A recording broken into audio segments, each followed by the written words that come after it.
No, I'm not. All right, day 3. Josh is not ready for the video. Not at all. We're gonna start over. Okay, so we did this morning the clearing of a house, or a simulated clearing of an apartment, whatever. My story was coming back to my apartment on the beach, and or a condo or whatever it was I was renting for the beach week, and my wife was just grabbed by someone taken in. And this was the time where we can shine, we do everything that we've learned to do. So we just learned to clear pieing a door, so you go really slow, look up and down last night, and then how you go through that threshold. They call it the funnel of death or something. Fatal funnel. Fatal funnel. So I missed out on a bunch of stuff. I failed to do after-action drills, which are looking behind you to make sure no one is coming up behind you after you've done some action.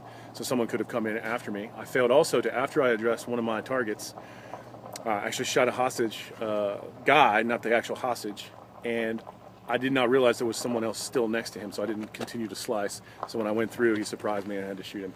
And my groups were very, very terrible on the thoracic. My heartbeat was way up, my breathing was up, so it was an awesome simulation. Totally different than just plinking, and didn't do very well. So I want to do that again. You have to come back and do a different course to actually do that more often. What do you think of that?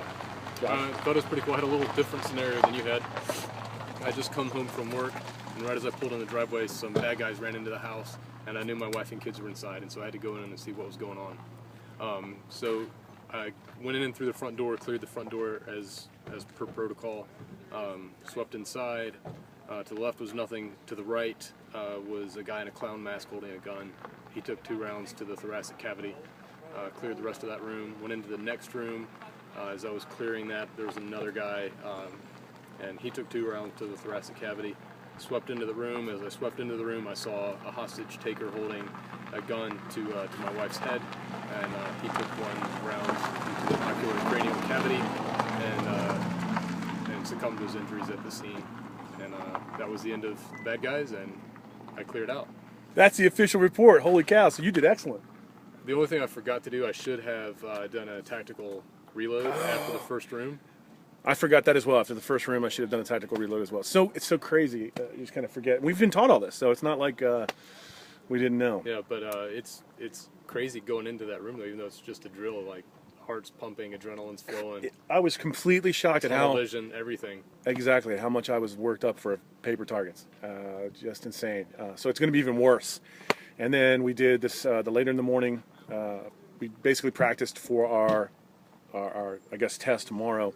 And what do you think about that, Josh? I thought it went pretty well. I ran out of ammo, which is a little bit of a problem. I'm going to have to remember to take ammo with me tomorrow so I can reload in between the stations.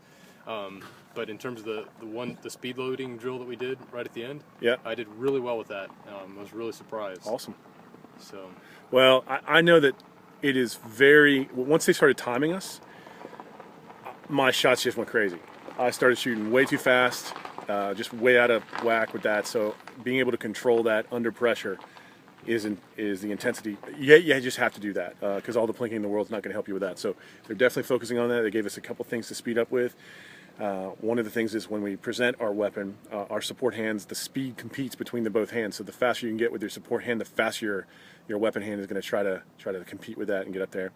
And we also learned about the front sight being off. Right? It can even be off, and you can still hit your targets depending on the weapon you have.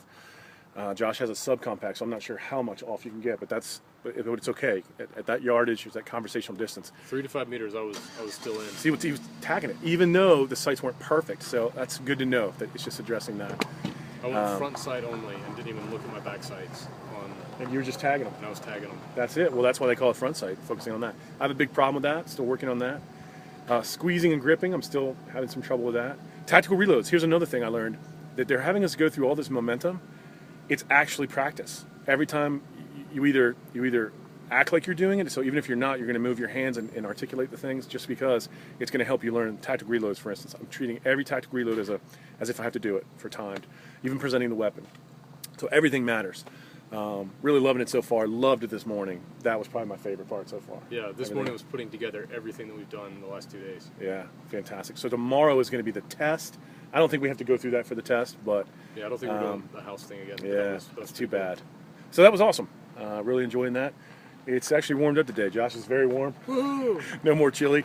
No more chills. So yeah, it's fantastic. Let's go eat lunch now. I'm hungry. Let's go get some lunch. Signing off.